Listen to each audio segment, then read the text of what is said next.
Recording.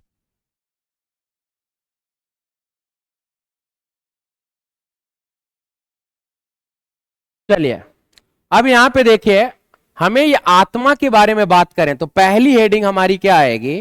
तो पहली heading आएगी प्रस्तावना या उद्देशिका। प्रस्तावना या उद्देशिका आएगा तो इसे हम कहेंगे मूल रूप से संविधान की आत्मा है। मूल रूप से संविधान की आत्मा है। मूल रूप से संविधान की आत्मा है। ठीक है भाई। तो अगर आपसे केवल इतना सवाल मैं पूछूं कि भारतीय संविधान की आत्मा किसे कहते हैं, तो किसे कहेंगे? प्रस्तावना को। हृदय कुंजी दर्पण प्रतिबिंब कुछ भी पूछे, सब कुछ कहां? प्रस्तावना। ये कौन किसके मामले में ये बात मानी गई थी? तो ये बात मानी गई थी गोलकनाथ वर्सेस पंजाब मामले में। गोलकनाथ वर्सेस पंजाब मामले में मानी गई थी। ये केस कब का है? 1967 का। ठीक, बहुत पॉपुलर केस है ये भी। लास्ट में वाद भी पढ़ेंगे, संविधान के महत्वपूर्ण वाद हमें अब जानने हैं। ठीक है भैया। तो गोलकनाथ वर्सेस पंजाब मामले में 1967 में यह बात कहा गया था। उस समय भारत के जो मुख्य न्यायाधीश थे, कौन थे?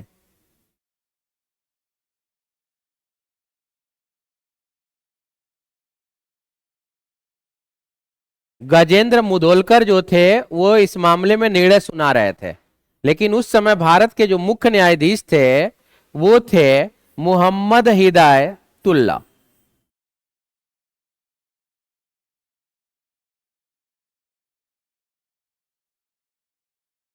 मोहम्मद हिदायतुल्ला, सीजेआई 1967। ठीक भैया। 1967 में क्या हुआ था? जाकिर हुसैन की मृत्यु हो गई थी। फिर बीबी गिरी भारत के क्या बने थे?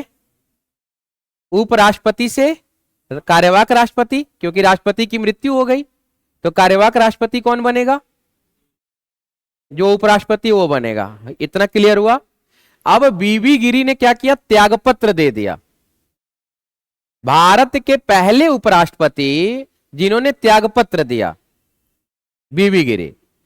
तो जब उन्होंने त्यागपत्र दिया तो कहा हमें राष्ट्रपति का चुनाव लड़ना है। तो राष्ट्रपति का चुनाव लड़ने के लिए त्यागपत्र दे दिया। अब आप देखिए, राष्ट्रपति जो थे वो कब्र में हैं, जो उपराष्ट्रपति हैं त्यागपत्र दे चुके हैं, और राष्ट्रपति का पद क्या हो गया? खाली हो गया। तो अब आप बताएं कि राष्ट्रपति का पद जब खाली हो गया तो अब राष्ट्रपति कौन बनेगा? जो चीफ जस्टिस होगा वो भारत का अब राष्ट्रपति बनेगा। ऐसा सवाल भी आपकी परीक्षा में अब बन रहा है कि राष्ट्रपति और उपराष्ट्रपति दोनों का पद खाली हो तो भारत का राष्ट्रपति कौन बनेगा? तो चीफ जस्टिस ऑफ इंडिया। तो भारत के एकमात्र चीफ जस्टिस ऐसे थे जिन्हें राष्ट्रपति बनने का मौका मिला। तो अब 1967 नहीं भूलना चाहिए मेरे ख्याल से। हाँ भैया। फिर इसके बाद ये ना, जैसे कि एक बार आप चीफ जस्टिस रहते हुए या उपराष्ट्रपति रहते हुए राष्ट्रपति पद का निर्वहन कर लिया कार्यवाहक के रूप में, तो फिर आप छोटे पद पर आ ही नहीं सकते, तो आपका पद खत्म हो जाता है। तो फिर आपको क्या करना पड़ेगा? चुनाव लड़ना पड़ेगा। तो ये फिर उपराष्ट्रपति पद का क्या लड़े थे? चुनाव, क्योंकि फिर चीफ जस्टिस नहीं बनेंगे। ये क्लियर है? चलिए भाई, तो इतना बात समझ में आ गया आपको। अब आपने दूसरी बात किसी बच्चे ने कही थी, उन्हें नाराज नहीं करूंगा। उन्होंने कहा था गुरुजी मूल अधिकार भी भारतीय संविधान की क्या है? आत्मा है। अभी अभी कोई बालक यहीं पे कहा था। तो मूल अधिकार भी भारतीय संविधान की आत्मा है। आप गलत नहीं हैं, लेकिन इसके लिए जो सवाल पूछा जाएगा तो वो पूछा जाएगा कि इनके अनुसार भारतीय संविधान की आत्मा क्या है। तो आप किसको आंसर देंगे? मूल अधिकार को। तो प्रश्न क्या पूछेगा? पंडित जवाहरलाल नेहरू के अनुसार, पंडित जवाहरलाल नेहरू के अनुसार भारतीय संविधान की आत्मा। तो पंडित जवाहरलाल नेहरू के अनुसार भारतीय संविधान की आत्मा,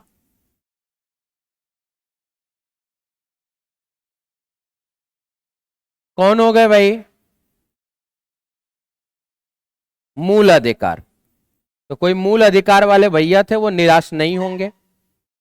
चलिए अच्छा, एक और देखते हैं। किसी ने कहा था कि अनुच्छेद 32, कहा था भाई ना, अनुच्छेद 32 में वैसे मैं जब पढ़ाऊंगा तो आपको आधे घंटे से कम नहीं लगेगा। संवैधानिक उपचारों का अधिकार है इसमें, संवैधानिक उपचारों का अधिकार। तो अगर हम अनुच्छेद 32 के बारे में बात करेंगे तो यहां पे आप कह सकते हैं कि भीमराव अंबेडकर के अनुसार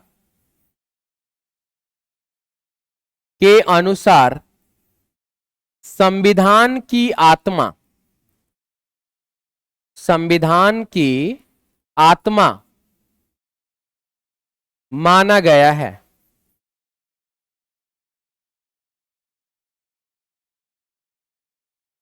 तो भारतीय संविधान की ये आत्मा मानी गई है। ठीक है भैया। तो एक दो तीन बातें मैंने बताई, तीनों आत्मा है। केवल इतना आपसे पूछेगा कि भारतीय संविधान की आत्मा किसे कहते हैं, तो प्रस्तावना को, क्योंकि मूल रूप से वही है। लेकिन फिर पूछे कि पंडित जवाहरलाल नेहरू के अनुसार संविधान की आत्मा क्या है, तो मूल अधिकार। भीमराव अंबेडकर के अनुसार संविधान की आत्मा क्या है, तो अनुच्छेद 32। छाप लीजिए।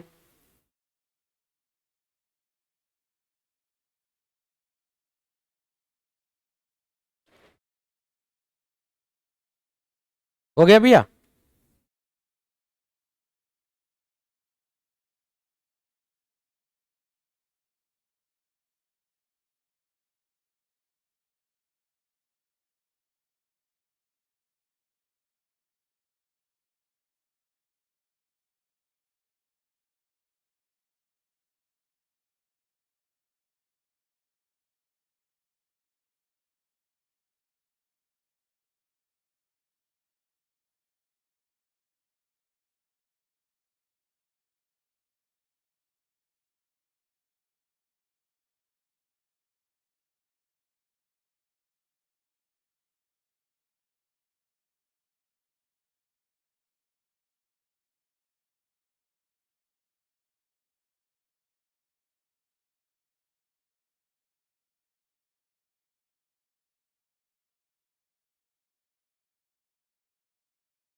हो गया भाई?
चलिए भाई चौथा भी देख लीजिए।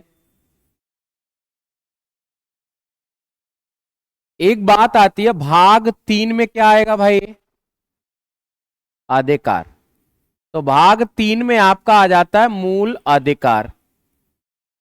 भाग 4 में क्या आएगा? निदेशक तत्व। भाग 4 में आपका आ जाता है नीति निदेशक तत्व।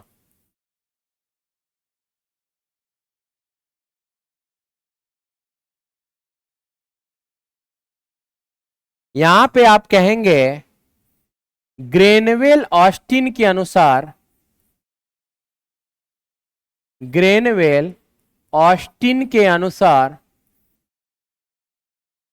ऑस्टिन के अनुसार भारतीय संविधान की आत्मा है, भारतीय संविधान की आत्मा है। ग्रेनवेल ऑस्टिन अमेरिकन इतिहासकार हैं। तो इन्होंने किसे भारतीय संविधान की आत्मा माना भाई? भाग 3 और भाग 4 को। रेलवे खतरनाक हो चुका है इस समय, नहीं जो पढ़ के जाएंगे वही नहीं पूछेगा, बाकी सब पूछ लेगा। विषय संविधान ही है, लेकिन नागरिकता आप पढ़ के जाएंगे ना, नागरिकता से सवाल नहीं पूछेगा। नागरिकता अधिनियम 1955 का अनुसूची पूछ लेगा आपसे, जो कि आप पढ़े ही नहीं है। सुने तो हैं लेकिन पढ़े नहीं है। तो सवाल पूछने का तरीका एकदम चेंज है। जितना आप रटेंगे वही नहीं पूछेगा। यहां से सवाल क्या पूछता है? तो यहां से पूछेगा कि राज्य के नीति निर्देशक तत्व को भारतीय संविधान की आत्मा किसने कहा, यह पूछेगा। ग्रेनवेल ऑस्टिन। ठीक है भैया। तो ग्रेनवेल ऑस्टिन ने भारतीय संविधान की आत्मा किसे मान लिया? नीति निर्देशक तत्व और मूल अधिकार को मान लिया।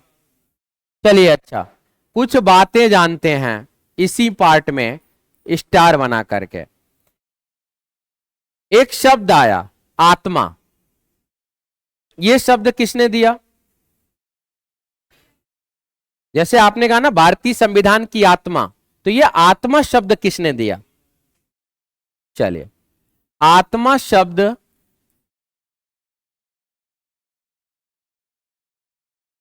ठाकुर भार्गव दास ने दिया था।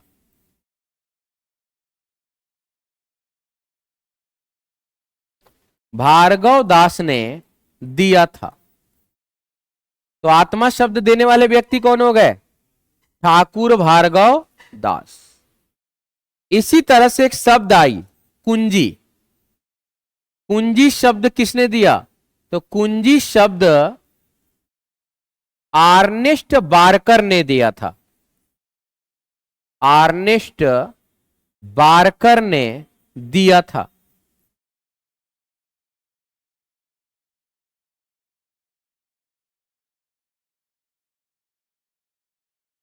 तो कुंजी शब्द देने वाले व्यक्ति कौन हो गए? Ernest Barker. नोट करके एक बात लिखेंगे,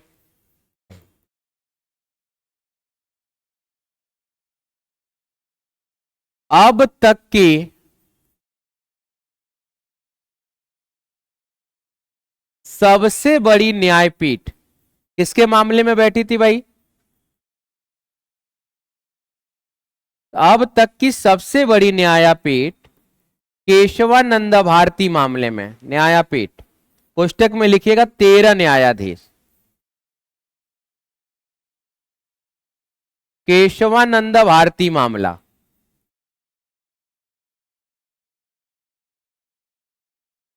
तो 13 न्यायाधीशों ने सुनवाई करी केशवानंद भारती मामले की। दूसरे पॉइंट पे आएंगे तो दूसरी सबसे बड़ी न्यायपीठ पूछता है एसएससी, दूसरी सबसे बड़ी न्यायपीठ कौन सी थी? तो दूसरी सबसे बड़ी न्यायपीठ 11 न्यायाधीश किस मामले में आए थे? गोलकनाथ के मामले में आए थे। सबसे बड़ी न्यायपीठ किस मामले में आ गए? गोलकनाथ के मामले में। चलिए भाई ये छाप लीजिए। ये सारी चीजें फैक्ट हैं जो आजकल परीक्षा में पूछे जा रहे हैं मॉडर्न डेज की पेपर में।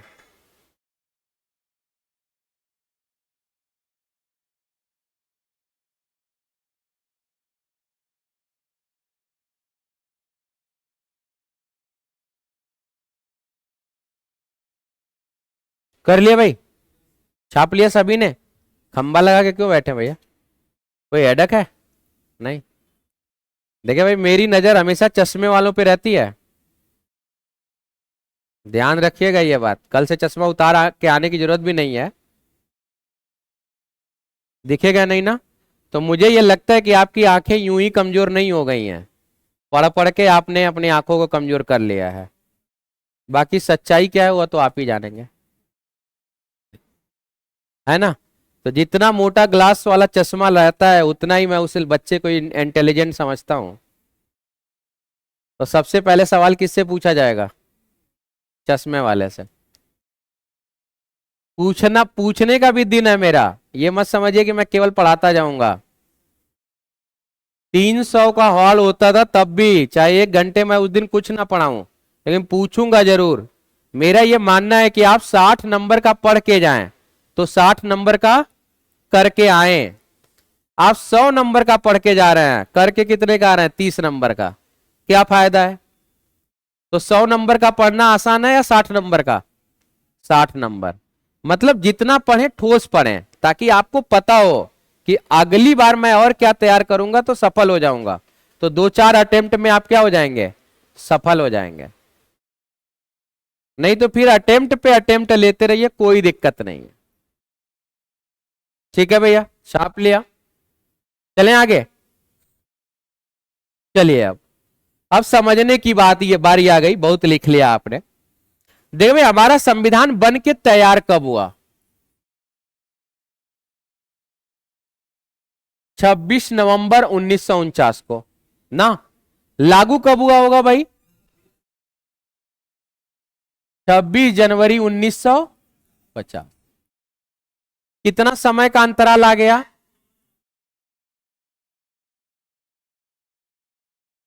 वर्ष, माह का ना, ये दिसंबर नवंबर ही तो है ना।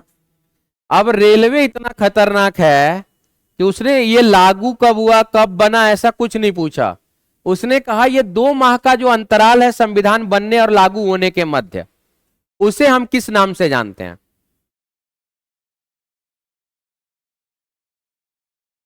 बताइए, कभी सुना? नहीं सुना ना। बहुत खतरनाक है भाई ये रेलवे। तो इसे कहा गया सर्वेयर ऑफ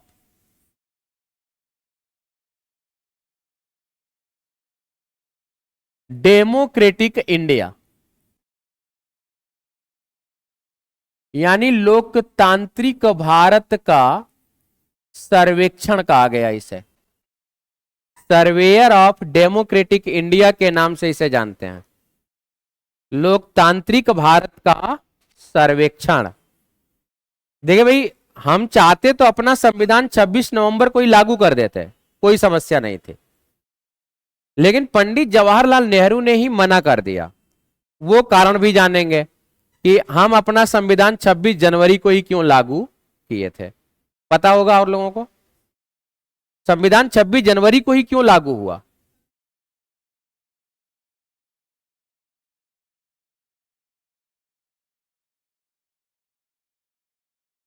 कब? 1930 में ऐसा हुआ था। खंबा महोदय, नहीं मालूम? कोई बात नहीं, जितना बता रहा हूं उतना मालूम चल रहा है ना, मेरे लिए उतना ही पर्याप्त है। जिस दिन मैं संविधान पूरा करूंगा तो आपको पूरा संविधान आता रहेगा। आप मेरी तरह कहीं भी बैठ करके पढ़ सकते हैं और पढ़ा सकते हैं। मास्टर क्लास है ये आपके लिए, ठीक है।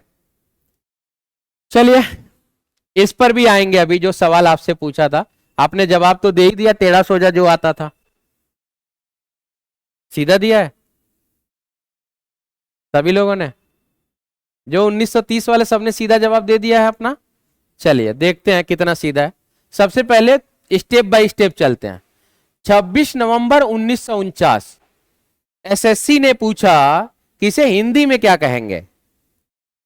ठीक, तो इसे हिंदी में हम कहते हैं मिति मार्ग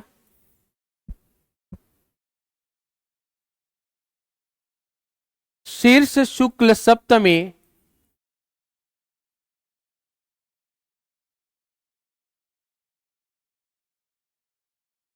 संवत 2006 विक्रमी।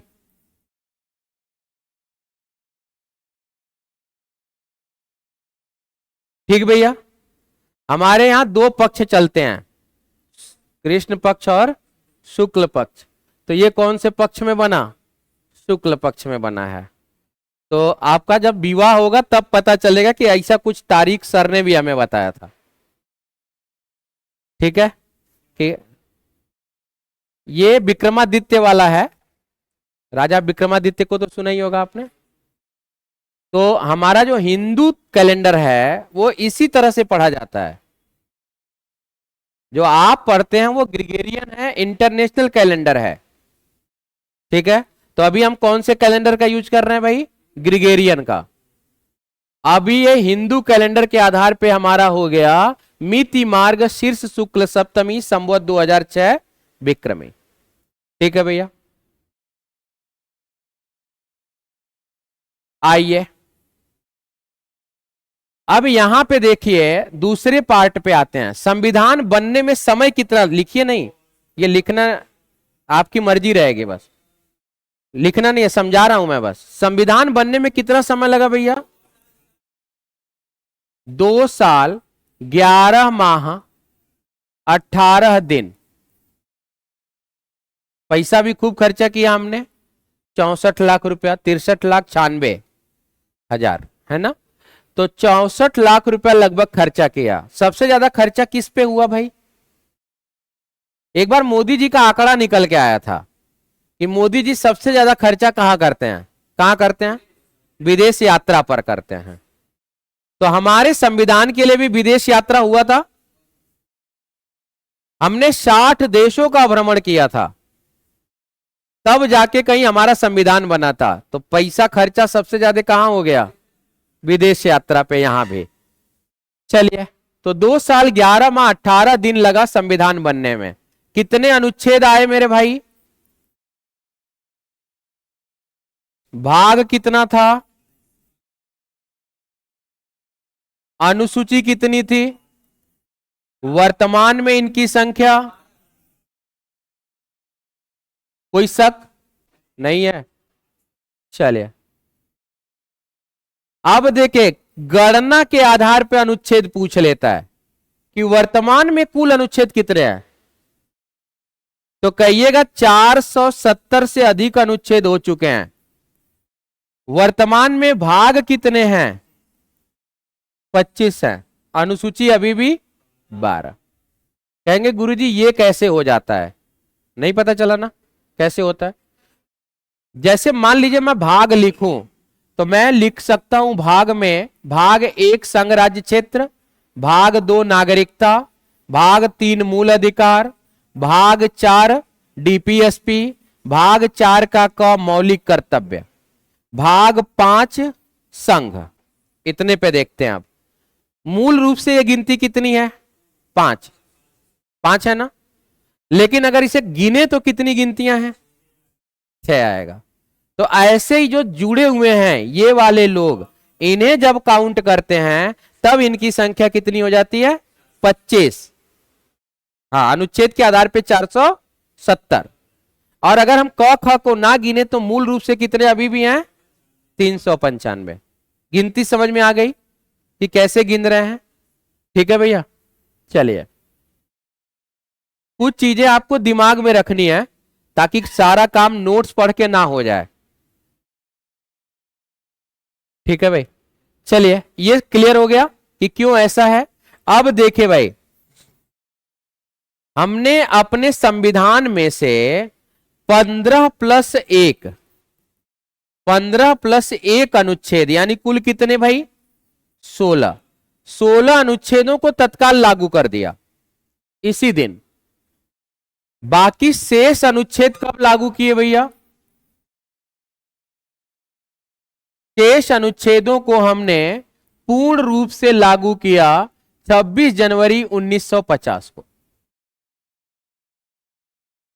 अब आपके दिमाग में सवाल बनेगा, सवाल आप क्या पूछ सकते हैं कि जब हम 16 अनुच्छेद लागू कर सकते थे तो पूरा भी लागू कर सकते थे, और जब हम इंतजार कर सकते थे तो पूरे के लिए कर सकते थे, फिर ऐसा क्या जल्दी थी कि ये लागू किया? आजकल परीक्षा में ये सवाल पूछना शुरू कर दिया है। सवाल भी पूछूंगा आपसे कि पूछता कैसे है। चलिए भाई, हुआ क्या था कि भारत और पाकिस्तान का विभाजन 47 में ही हो गया।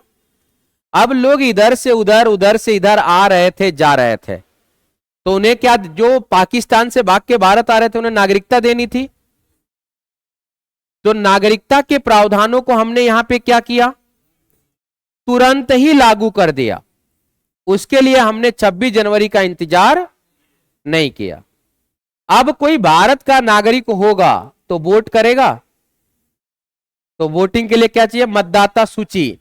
ठीक है, तो निर्वाचन से संबंधित प्रावधानों के भी हमने क्या किया भैया, तुरंत लागू कर दिया।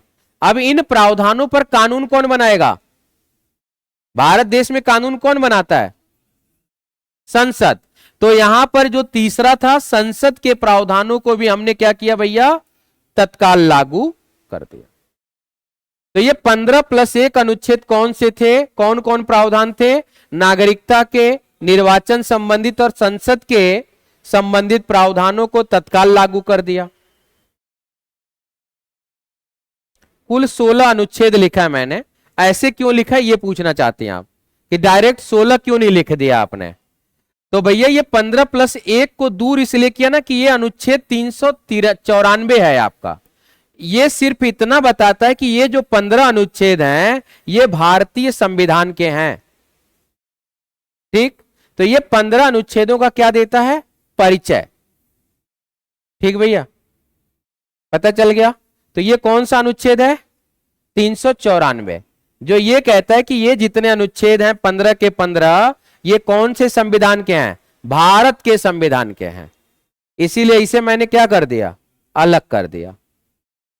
क्लियर भैया? हटा लीजिए यार, ये वाला कोई नहीं करेगा मेरी क्लास में, पीके सर वाले में करिएगा। देखिए मन बहुत चंचल है, भाग जाएगा तुरंत, घर चला जाएगा। यहां तक समझ आया? कोई डाउट नहीं? कठिन है? अब तो क्लियर हो रहा होगा एक एक डाउट। हाँ ठीक है, चलिए अब देखिए शेष अनुच्छेदों को हमने 26 जनवरी का दिन ही क्यों चुना था। आप लोगों ने अपना अपना जवाब दे दिया है। 26 जनवरी को दिन इसलिए हमने चुना कि अब कांग्रेस का एक अधिवेशन चल रहा था। क्या नाम था भैया? लाहौर अधिवेशन चल रहा था। और यह लाहौर अधिवेशन कब चल रहा था? तो दिसंबर 1929 में चल रहा था। कहां पे? लाहौर के रावी नदी के तट पर चल रहा था। इसके अध्यक्षता कौन कर रहे थे? तो इसके अध्यक्ष थे नेहरू जी। हाँ वही नेहरू जी इसकी अध्यक्षता कर रहे थे। नेहरू जी जब अध्यक्षता कर रहे थे तो इन्होंने कहा आने वाली 26 जनवरी को 1930 में हम स्वाधीनता दिवस मनाएंगे। गुलाम होते, वो बंद कर लेंगे आप, मुझे देखिए। गुलाम होते हुए भी हम भारत को आजादी का जश्न मनाएंगे, ऐसा कहा इन्होंने। ठीक है, तो इसलिए हमने अपने संविधान को कब लागू किया? 26 जनवरी 1950। अब कोई डाउट हो तो पूछ लीजिए। ज्यादा बता दिया, लग रहा है दिमाग में घुसा ही नहीं। नहीं ज्यादा हो गया, कोई नहीं, कॉपी पे लिखेंगे अभी एक बार और, चिंता मत करिए। इसे नहीं लिखना है, जो मैं पढ़ाऊंगा वो लिखना है। और पढ़िए थोड़ा। ये 26 नवंबर को हम कौन सा दिवस मनाते हैं भैया? चलिए 26 नवंबर को हम किस दिवस के रूप में याद रखते हैं? संविधान दिवस के रूप में। कब से संविधान दिवस मना रहे हैं?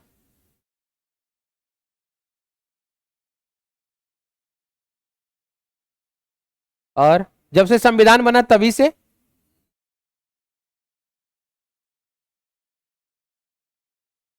कोई बात नहीं है, परेशान नहीं होना है कि सर जो पूछ रहे नहीं आ रहा है। आज नहीं आएगा कल आएगा, ये आएगा जरूर। हाँ भैया, 17 से, 14 से, 17 से, कोई बात नहीं। 2015 से हम इसे संविधान दिवस के रूप में मना रहे हैं। अभी अभी आपने अंबेडकर जयंती मनाई थी 14 अप्रैल को, नहीं, ऐसे ही 14 अप्रैल 2015 को अंबेडकर जयंती मनाई गई 125वीं। उसी दिन भारतीय जनता पार्टी की सरकार थी, उन्होंने घोषणा किया कि 26 नवंबर को हम संविधान दिवस के रूप में मनाएंगे। तो भैया जब हम 26 नवंबर को संविधान दिवस के रूप में मनाएंगे तो उससे पहले इसे किस दिवस के रूप में मनाते रहे होंगे? तो हम इसे शुरू से ही विधि दिवस के रूप में मनाते हुए आ रहे थे। अब इसे हम किस नाम से जानते हैं? संविधान दिवस। तो संविधान दिवस कब से मना रहे हैं? 2015 से। ठीक है, कोई नहीं, आसपास थे आप। ठीक है भैया, अब इसे हमें कॉपी में अपने लिखना है। कैसे लिखें, यह है समस्या। चले भाई, लिखना कैसे नोट्स में? तो उसे भी बना सकते हैं और ऐसे भी लिख सकते हैं। यहां पे लिखें 26 नवंबर 1949, कोष्टक में लिखिएगा मिति मार्ग, मिति मार्ग शीर्ष शुक्ल सप्तमी, शीर्ष शुक्ल सप्तमी संवत 2006,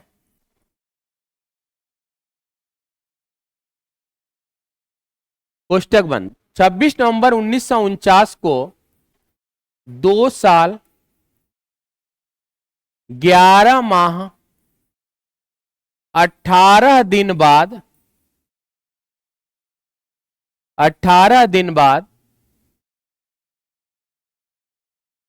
भारतीय संविधान को, भारतीय संविधान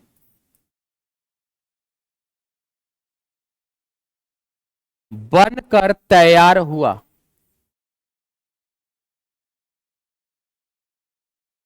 बनकर तैयार हुआ। अच्छा, भारतीय संविधान बनकर तैयार हुआ तो बनने को क्या नाम दिया गया? आपने एक सीरियल देखा होगा ना, इस प्यार को क्या नाम दो। तो बनकर तैयार होने को आपने क्या नाम दिया? क्या कहते हैं?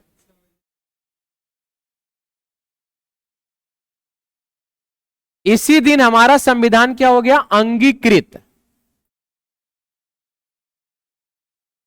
बनकर तैयार हुआ यानी अंगीकार हो गया, अंगीकृत हो गया। ठीक है, तैयार हुआ, जिसमें 395 अनुच्छेद, 22 भाग तथा 8 अनुसूची,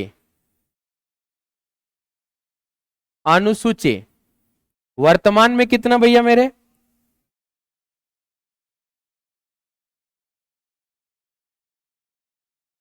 8 अनुसूची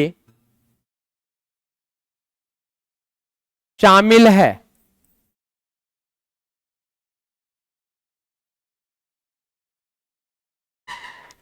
इसी दिन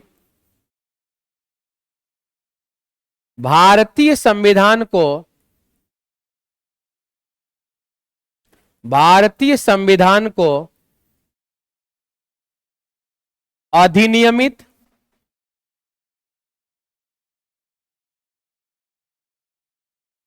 तथा तत्काल प्रभाव से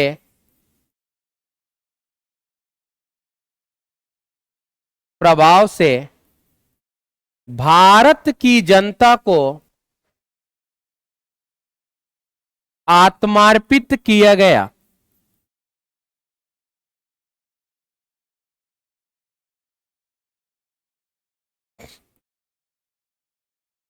आपको 3 शब्द देखने को मिल रहा है। एक शब्द क्या है भाई? आत्मार्पित, एक शब्द क्या है, अधिनियमित, एक शब्द क्या है। प्रश्न पूछेगा इन तीनों शब्दों का उल्लेख प्रस्तावना में, सॉरी, संविधान में कहां है, प्रस्तावना में है। ठीक है भैया, ये सवाल आपकी परीक्षा में पूछे जाएंगे कि तीनों शब्द का उल्लेख कहां पे किया गया है। ठीक है, हाँ, ये हिंदी माह बोलने का तरीका है एक। ठीक है, तो उसे रटना ही पड़ेगा, या पंडित जी से पूछेंगे, बताएंगे मिति मार क्या है। मुझे तो शुक्ल पक्ष कृष्ण पक्ष पता था बस। ठीक है,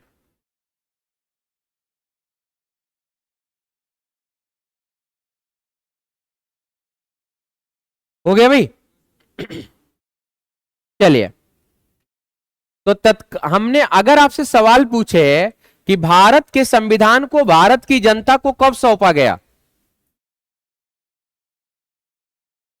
हाँ, 26 जनवरी 1950,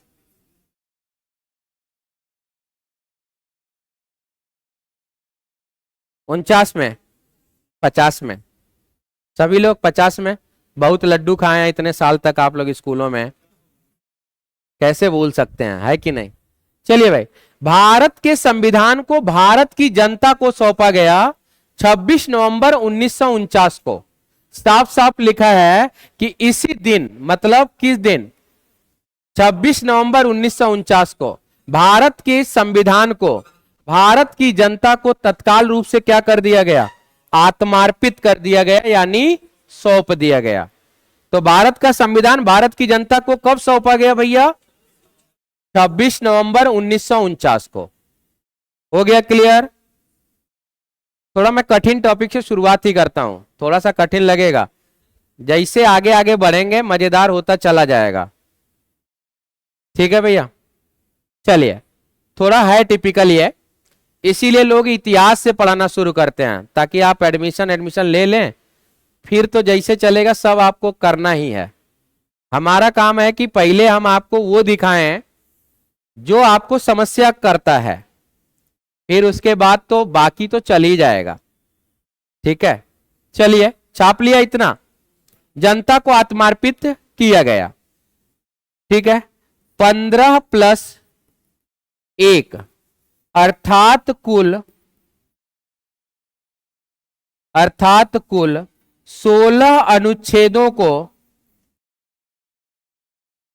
तत्काल प्रभाव से लागू कर दिया गया, लागू किया गया।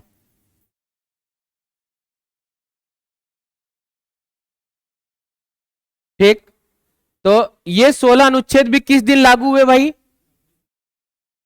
26 नवंबर 1949 को। ठीक है, आप लोगों का पहला दिन है।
भाई किसी भी परीक्षा की तैयारी के लिए सभी विषय का आना जरूरी है, ठीक है।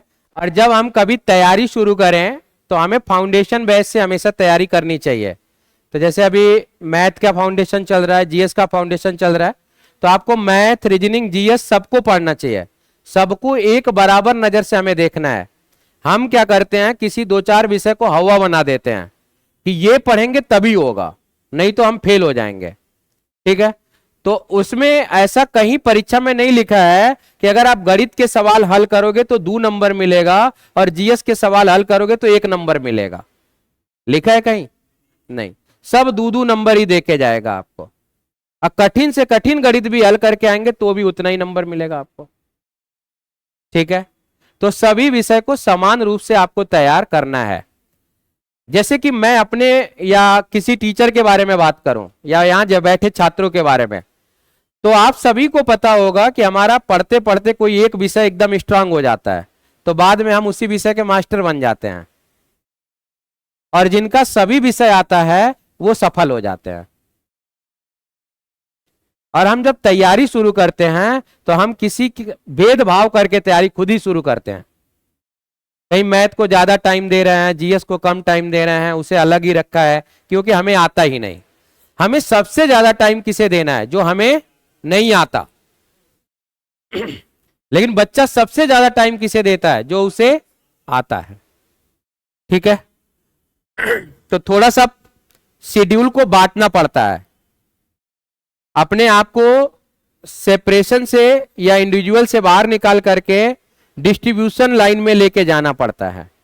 जैसे अभी आपको तैयारी करनी हो, मैं भी स्टूडेंट रहूंगा तो यही किया होगा शायद, कि अगर मुझे तैयारी करनी है, पहले मैं गणित उठाऊंगा, 4 दिन पढ़ूंगा, फिर जीएस उठाऊंगा, पॉलिटी 8 दिन पढ़ा, भूगोल 8 दिन पढ़ा, ऐसे पढ़ते पढ़ते 2 महीने बीत गए। पढ़ाई तो खूब करी, लेकिन जब हम 2 महीने बाद पहली बार जिसको शुरू किया था मैथ को, उसे फिर से उठाएं तो वो कहां होगा? 0 होगा, ठीक है। और अगर हम सभी को साथ लेके चले तो सभी को हम बार बार पढ़ सकते हैं, सबके टच में रह सकते हैं। जैसे रिश्ता बचाने के लिए कम्युनिकेशन गैप हो जाना दिक्कत करता है, वैसे ही पढ़ाई के लिए पढ़ाई का गैप किसी भी विषय के साथ आपको नहीं रखना है। मैं नहीं कह रहा एक विषय में रुचि आ गई तो आप बेकार हो जाएंगे, बर्बाद हो जाएंगे। मैंने कहा आप मेरी तरह मास्टर बन जाएंगे, ठीक है ना। चलिए, मेरा काम समझाना है, बाकी आप खुद समझदार हैं। आगे आते हैं। अगर हम बात करें कि 15+1 अनुच्छेद 16 अनुच्छेदों में किसका प्रावधान किया गया है ना, तो यहां पे आप कहेंगे 16 अनुच्छेदों में नागरिकता,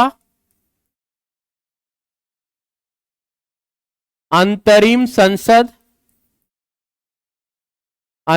संसद व मतदान से संबंधित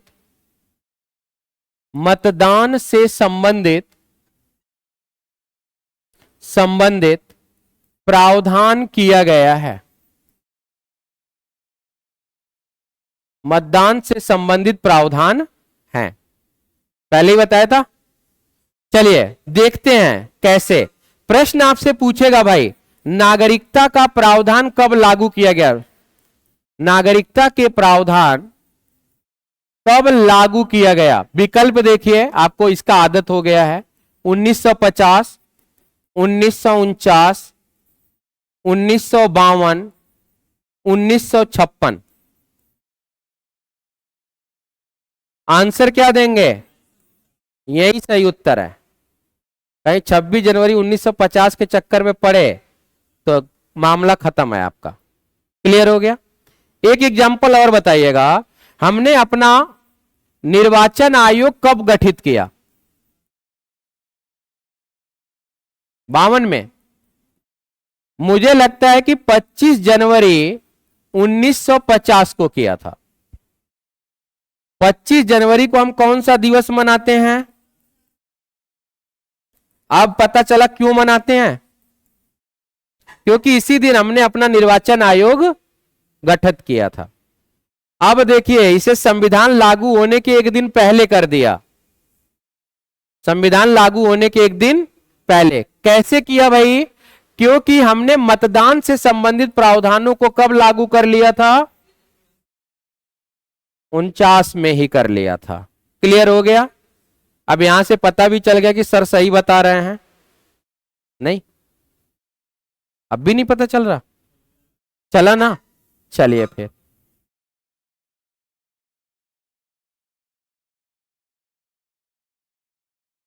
आगे आते हैं। देखिए भैया, फिर से नोट करके लिखते हैं। 26 नवंबर को कौन सा दिवस मनाएंगे? संविधान दिवस।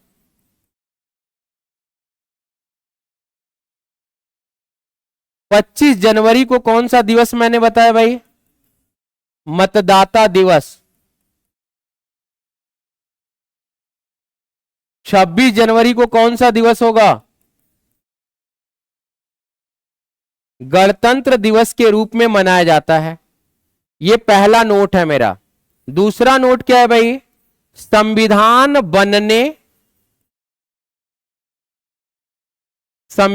बनने व लागू होने के मध्य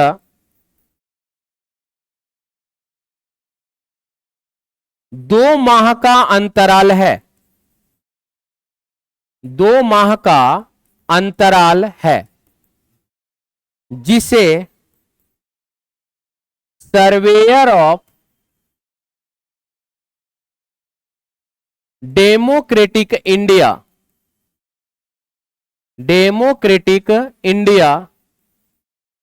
कहते हैं।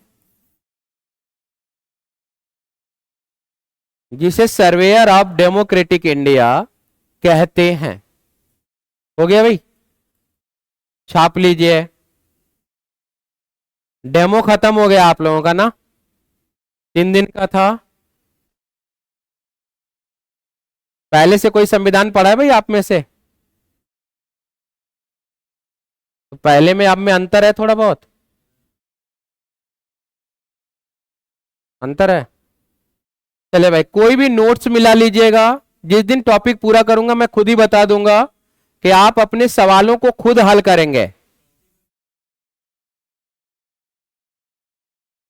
क्या चीज? अच्छा, कोई नहीं, जिस दिन मैं टॉपिक पूरा कर दूंगा उस दिन आप सवालों को हल करेंगे। ठीक है? कोई भी आपके पास किताब पड़ी होगी, मैं आपको सवाल दे दूंगा। 30-40 सवाल प्रस्तावना के मैं आपको पकड़ा दूंगा। एक पेज में जितने सवाल आएंगे सब दे दूंगा आपको। ठीक?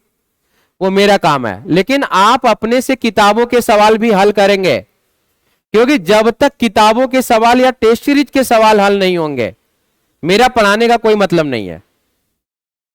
देखो भाई, मैं अगर अपना सवाल देता हूं तो हो सकता है कि मैं वही सवाल बना के दूं जो मैंने पढ़ाया है, तो आपको गुमराह करना हो गया ना, फंसाने वाली बात हो गई। लेकिन अगर आपके सवाल, चाहे कहीं का सवाल पढ़ के हल हो जा रहा है, तो उसी को क्या कहते हैं? पढ़ाई कहते हैं। ठीक है भाई? हाँ, टेस्ट तो मैं किस बता के नहीं लेता। टॉपिक वाइज टेस्ट मेरा बता के नहीं होगा भाई। आपका टॉपिक हमेशा तैयार होना चाहिए। मेरे पढ़ाने के काल का सबसे खतरनाक कॉल क्या है? मंडे। मंडे के दिन मैं एक एक छात्र को खड़ा करा के पूछता हूं। महाकाल का दिन है वो मेरे लिए। रोज मैं आपको धोनी की तरह पढ़ाऊंगा। जितनी बार पूछेंगे उतनी बार बताऊंगा सबसे कूल कप्तान धोनी। लेकिन जिस दिन मैं पूछूंगा उस दिन मेरा एग्रेशन विराट कोहली वाला होगा। भाई मैं पढ़ाया हूं, मेहनत कर रहा हूं, तो मेरी मेहनत का फल तो आप हो ना, तो आपको आना तो चाहिए ना। नहीं आएगा पूरे क्लास खड़े रहेंगे, और अगर आप बीच में बैठ गए तो बेंच पे खड़ा कर दूंगा मैं, और अगर आप तब भी नहीं माने तो मैं क्लास से बाहर कर दूंगा। अब आप अगर ये सोचेंगे कि सर उत्तर प्रदेश से आए हैं, बिहार में मेरा कर ही क्या सकते हैं, तो कर तो मैं कुछ नहीं सकता, क्योंकि बाहर भाई चौराहे पे मिलेंगे, कहीं भी पकड़ के बोरी में भर के पीट पाट देंगे, है कि नहीं?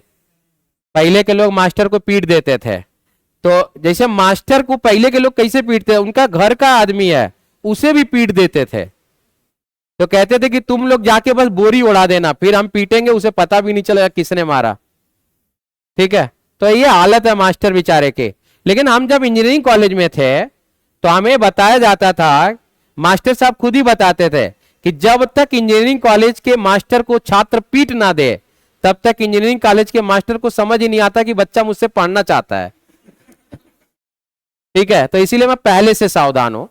और मेरा यह है कि बस आपको याद होना चाहिए, मेरा सीधा सा फंडा है, समझ में आया तो ठीक है, नहीं तो इंसान है रट्टा मार लेंगे। अगर रट्टा मार लेने से भी हमारा कैरियर बन जाता है, सरकारी नौकरी लग जाती है, तो आपकी सरकारी नौकरी जिस दिन लगेगी ना, आपके दोस्त रिश्तेदार सभी या तो बधाई देंगे या तो बधाई के साथ पार्टी मांग लेंगे। आपसे कोई पूछने नहीं आएगा कि आपने इस सफलता के पीछे कितनी रातें जागी हैं, कितने बार बुखार में भी तड़पते हुए आपने पढ़ा है, कितनी बार आपने क्लास में मास्टर की डांट सुनी है, किसी ने आपके प्यार को ठुकरा के चला गया नहीं, ये कोई नहीं पूछने वाला आपसे, सब आपके सफलता का जश्न मनाएंगे बस। तो कहते हैं ना कि जब आप सफलता की चोटी पर होंगे तो ये चीजें सारी छोटी नजर आएंगी। किसी भी सफल छात्र से पूछिए, कहेंगे सफल होना कठिन नहीं है, पढ़ते रहिए बस, 4 ही घंटा मैं पढ़ता था, इतनी विद्वानता बता देंगे। लेकिन भाई आप जितना पढ़ सकते हैं उतना पढ़िएगा, 16 घंटे पढ़ सकते हैं 16 घंटे पढ़िएगा। ठीक है, जितना पढ़ सकते हैं, क्योंकि जब तक आप पटना शहर में रहेंगे तब तक आपके दिमाग में पढ़ाई चलती रहेगी, चाहे आप टेबल पे बैठ के पढ़ें या ना पढ़ें। तो इससे अच्छा है कि जितना जल्दी आप सफल हो जाएं उतना ही बेहतर है, आपके दिमाग से वो कीड़ा निकल जाएगा। मेरे को चाहे 12 घंटा पढ़वा लीजिए, चाहे 12 घंटे में 2 घंटे पढ़वा लीजिए, दिमाग से मैं उतना ही थका रहता हूं, क्योंकि दिमाग में क्लास ही चलती रहती है कि यार क्लास है, क्लास है, क्लास है, अगली क्लास है। ठीक है, तो वैसे ही आप भी थके रहते हैं कि यार पढ़ना है पढ़ना है, लेकिन पढ़ नहीं रहे। तो थकना नहीं है, 2-4 महीने साल भर टारगेट फिक्स करना है, उतने दिन में ही हमें नौकरी लेके यहां से गायब हो जाना है। नौकरी आज की डेट में कोई छोटी बड़ी नहीं है। क्यों? क्योंकि वो आपको इकोनॉमिकल प्रेशर से निजात दिलाती है। सबसे ज्यादा समस्या क्या है भाई? आर्थिक प्रेशर। हर महीने माता पिता से पैसा मांगना कठिन लगता है, नहीं लगता है? अभी नए नए लोगों को मजा आता है, सच बता रहा हूं, कि पापा दे ही रहे हैं, दिक्कत ही क्या है, किस बात की है।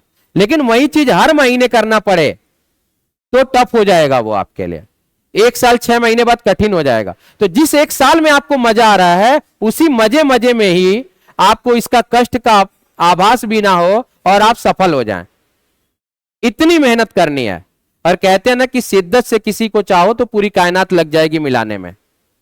अगर आपके दिल से यह आवाज निकलती है कि मेरे पास जितनी टेबल पे किताबें पड़ी हैं, इन सभी किताब से सवाल आया तो एक भी मैं गलत करके नहीं आऊंगा। मेरे मास्टर ने जितना पढ़ाया है उतना मुझे आता है, अगर जितना मास्टर ने पढ़ाया उससे सवाल आया मैं गलत नहीं करूंगा, तो फिर आप जैसा कोई है ही नहीं। रोज का रोज पढ़िए। अभी मैंने कितना पढ़ाया? 1 पेज मुश्किल से, 1-1.5 पेज पढ़ने में कितना टाइम लगेगा भाई? रूम पर दोबारा से 20-25 मिनट, आधा घंटा। आधा घंटा डेली समय दीजिए। रेगुलरिटी मांगती है सफलता, कंटिन्यूटी दीजिए। गणित पढ़ते हैं आप लोग, मैथ पढ़ते होंगे, सवाल एक दिन में सर कितना कराते होंगे? 10, 12, 15 तक मैक्सिमम। उसी 15 सवाल को लगाइए बस आप, कोई किताब नहीं खोलना। आप जब 6 महीने 8 महीने बाद जब आपका कोर्स कंप्लीट होगा तो 6-8 महीने बाद आपको मैथ, पॉलिटी, ज्योग्राफी सब आता रहेगा। लेकिन अगर आपने टाल दिया, कल करूंगा, संडे को कर लूंगा, इस दिन कर लूंगा, वो हमारे जीवन का सबसे बड़ा अभिशाप है। कल हर बच्चे का होगा। दिन हम सोचते हैं मंगलवार से कर लूंगा, मंगलवार को पेट दर्द करने लगा तो फिर अगला मंगलवार आएगा। जब आपने घूमने के लिए दिन नहीं रखा, दोस्त के साथ पार्टी करने के लिए कोई दिन निश्चित नहीं की, तो पढ़ने के लिए ही दिन निश्चित क्यों करना है? ठीक है, लेकिन हम उसी चीज को बुरा मानते हैं जो हमारे लिए क्या है, लाभ की बात है। तो बुरा नहीं मानना किसी चीज को है। ठीक है भाई, आज मैंने इतना पढ़ाया है। आपके लिए होमवर्क का एक सवाल होगा मेरी तरफ से, और आप किसी भी भैया लोग से पूछ के आ सकते हैं। अभी अभी मैंने आपको एक बात समझाई। 1967 में एक घटना घटी थी। भारत के राष्ट्रपति थे, कौन थे भैया? जाकिर हुसैन।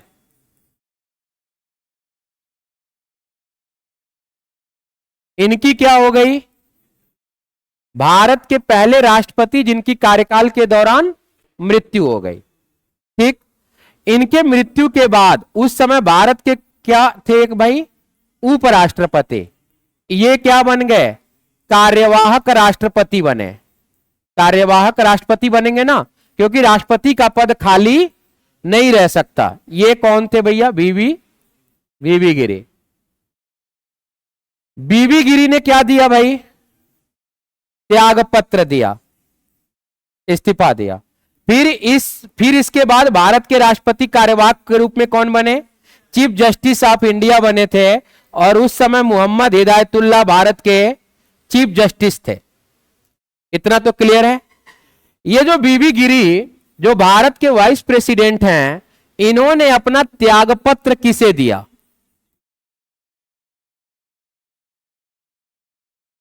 इन्होंने अपना त्यागपत्र किसे दिया? यह मेरा होमवर्क का सवाल है, कल आप लोग उत्तर बताएंगे। ठीक है, फोटो खींच लीजिए, कल बताना है, आज ही नहीं बताना है। सवाल का फोटो खींच लीजिए। आज के लिए इतना ही, धन्यवाद।